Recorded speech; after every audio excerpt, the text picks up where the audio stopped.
அன்பானவர்களே, அன்பு வணக்கங்கள். உலகில் எதையோ சாதிக்கிறாங்க. செய்ய முடியாத செயல்கள் எல்லாம் செய்யறாங்க. என்ன அது? காட்டில் இருக்கக்கூடிய பெரிய விலங்கு யானை இல்லையா? அந்த யானையை கூட அடக்கி நம்ம சொல்படி நடக்க வைக்கலாம்.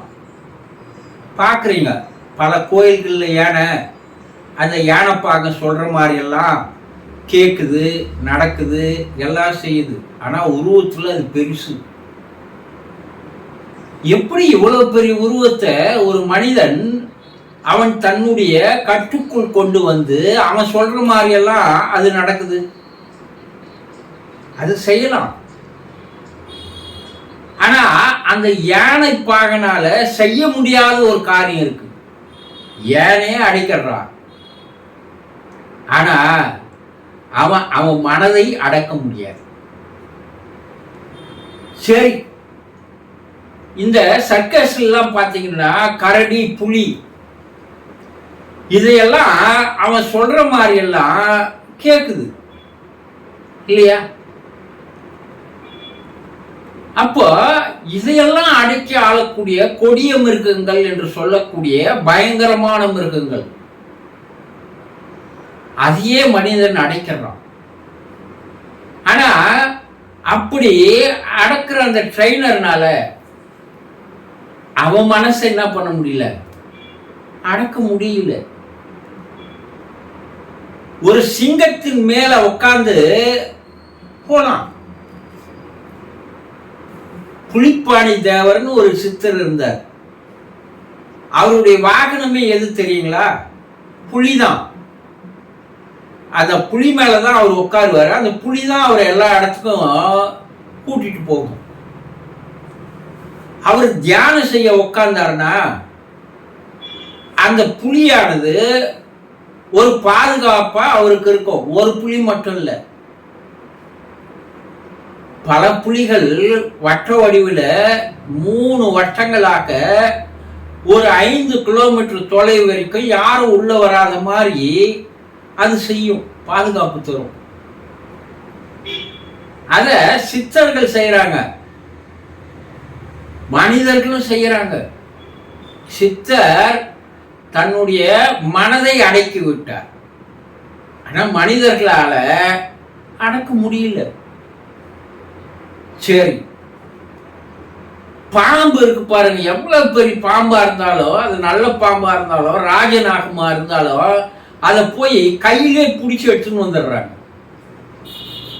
அது அவர்கள் சொல்லுகின்ற அவர்களுடைய கண் அசைவுக்கு ஏற்றார் போல அது செயல்படுகிறது. பார்த்துருக்கீங்கல்ல? கொடிய பாம்பு கூட என்ன பண்ணலாம், நம்மால பிடிக்க முடியும், அடக்க முடியும், உத்தரவு போட்டு அதை அடிப்பணியை செய்ய முடியும். ஆனா அந்த பாம்பு பிடிக்கிறவனால கூட தன்னுடைய மனதை அடக்க முடியாது. அப்போ நீரின் மேல நடக்கலாம், நெருப்புல படுத்து தூங்குறான். இப்படி பல்வேறு சித்து வேலைகள் வேறொரு கல்ல படாத உலாவறான். இதையெல்லாம் செய்யக்கூடிய மனிதர்களால் கூட ஒன்று செய்ய முடியல.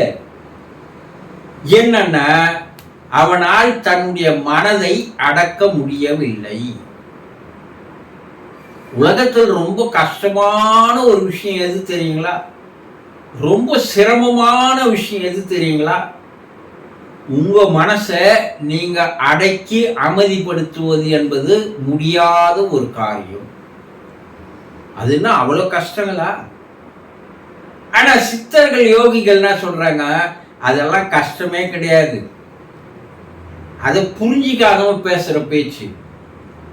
மிக எளிமையாக உங்கள் மனதை நீங்கள் என்ன பண்ணலாம், உங்களுடைய கட்டுக்குள் நீங்கள் கொண்டு வந்து விட முடியும் என்று சொல்கிறார்கள். உங்க மனசை நீங்க உங்க கட்டுக்குள்ள எடுத்துன்னு வந்தீங்கன்னா இந்த சித்து வேலைகள் எல்லாம் அசாதாரணமாக நீங்களே செய்வீங்கன்றாங்க.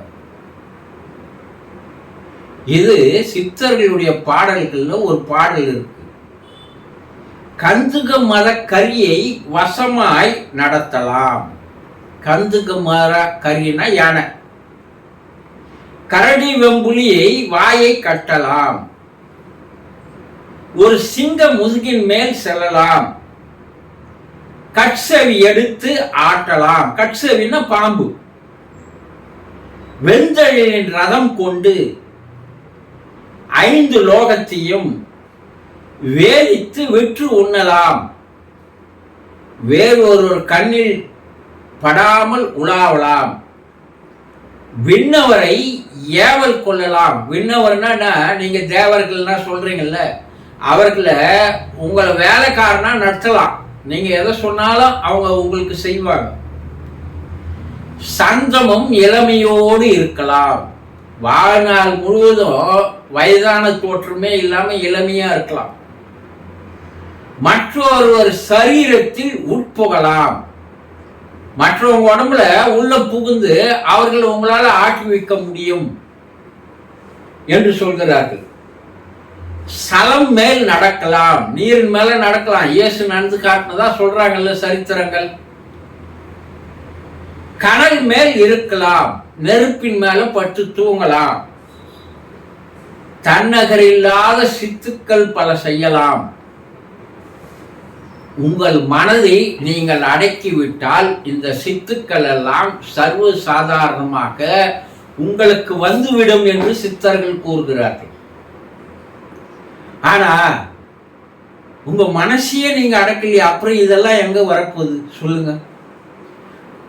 உங்க மனம் எப்படி செயல்படுகிறது, அதனுடைய இயல்புகள் என்ன, அதனுடைய குணங்கள் என்ன, அதனுடைய நடவடிக்கைகள் என்ன என்று உங்க மனசையே நீங்க தெரிஞ்சிக்காத உங்க குடும்பத்தில் இருக்கிறவங்கள, உங்க உறவினர்களை, உங்க நண்பர்களை, சமுதாயத்தில் இருக்கிறவங்களெல்லாம் நீங்க சொல்ற பேச்சு கேட்கணும்னு அடம் பிடிக்கிறீங்களே, இது எந்த வகையில நியாயம்? கொஞ்சம் யோசனை பண்ணுங்க.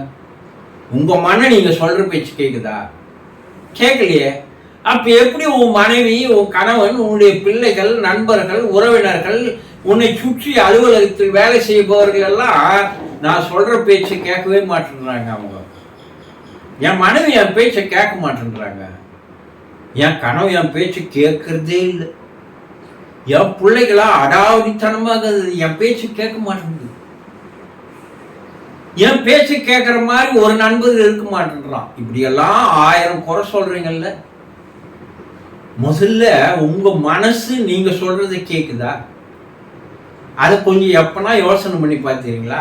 மற்றவங்க உங்க பேச்சு கேட்கலன்றது ஒரு குறையா எடுத்துக்கிறீங்க, அதை பல பேர்கிட்ட போய் சொல்றீங்கல்ல. அப்போ ஒரு நிமிஷம் நீங்க யோசனை செய்து பார்த்தீங்களா? ஏன்னா நம்ம மனசு நம்ம சொல்றதை கேட்கல, அப்ப எப்படி மற்றவங்க நம்ம சொல்றதை கேட்பாங்க? உங்கள் மனது நீங்கள் சொல்லுவதை கேட்க ஆரம்பித்து விட்டால் மற்றவர்கள் எல்லாம் நீங்கள் சொல்லுவதை கேட்பார்கள் என்பது உண்மை. முதல்ல நீங்க செய்ய வேண்டியது என்ன? உங்க வாழ்க்கையில் வரக்கூடிய எல்லா பிரச்சனைகளுக்கும், துன்பங்களுக்கும், கஷ்டங்களுக்கும், கவலைகளுக்கும், வேதனைகளுக்கும், சோதனைகளுக்கும், குழப்பங்களுக்கும், பிரச்சனைகளுக்கும் யார் காரணம்? மற்றவங்க மேலெல்லாம் பழிய போட்டுடுறீங்க.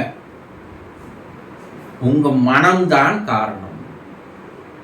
மனமது செம்மையானால் மந்திரங்கள் ஜபிக்க வேண்டாம். மனமது செம்மையானால் வாயுவை உயர்த்த வேண்டாம். பாடுறாங்கல்ல சித்தர்கள். அப்ப அந்த மனசை எப்படி உங்களுடைய கட்டுப்பாட்டுக்குள்ள முதல்ல கொண்டு வர்றது என்பதை சிறிது நேரம் சிந்தித்து பாருங்க. இறைவன் அற்புதமான ஒரு வாழ்க்கையை தந்திருக்காங்க. இந்த பிறப்புக்கும் இறப்புக்கும் எடுக்கிற இந்த வாழ்நாள்ல நீங்க செய்ய வேண்டியது என்னன்னா, உங்களுடைய மனதை நீங்கள் தெரிஞ்சு கொள்ளணும். உங்க மன உங்களுக்கு கட்டுப்படணும். அப்படி கட்டுப்பட்டு விட்டால் இந்த வாழ்க்கை ஒரு அற்புதமான பூங்காவனமாக மாறிவிடும். ஒரு பாலைவன சோலையாக்க மாறிடும். ஒரு சந்தோஷமும் ஆனந்தமும் உங்ககிட்ட எப்பயுமே இருந்துட்டு இருக்கும்.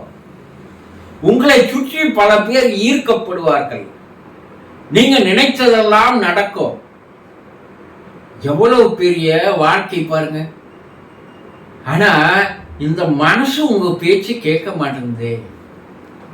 முதல்ல உங்க மனசு நீங்கள் சொல்கிறபடி கேட்பதற்குண்டான சின்ன பயிற்சி தான். அதுதான் சித்தர்கள் எளிமையான முறையில் உங்கள் மனதை உங்களுடைய கட்டுக்குள் கொண்டு வரலாம் சொல்றாங்க. பல காலமா சொல்லிட்டு போய்க்கிறாங்க. அது என்ன? ஒண்ணுமே இல்லை, தியானம் தான். இந்த தியானம் என்ற ஒரு சிறிய ஒரு சாவி. இதை வைத்து விட்டு உங்களுடைய மனதை நீங்க என்ன பண்ணலாம்?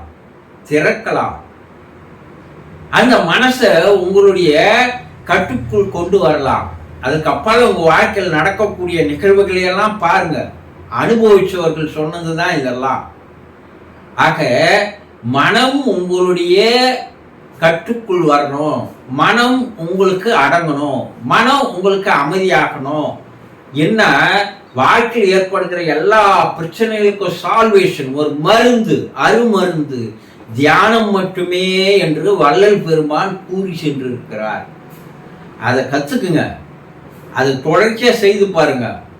வாழ்க்கையில் எவ்வளவு மாற்றங்கள் வருகிறது என்று நீங்கள் அனுபவிக்கும் போதுதான் அதனுடைய உண்மை உங்களுக்கு தெரிய ஆரம்பிக்கும். சந்தோஷம்.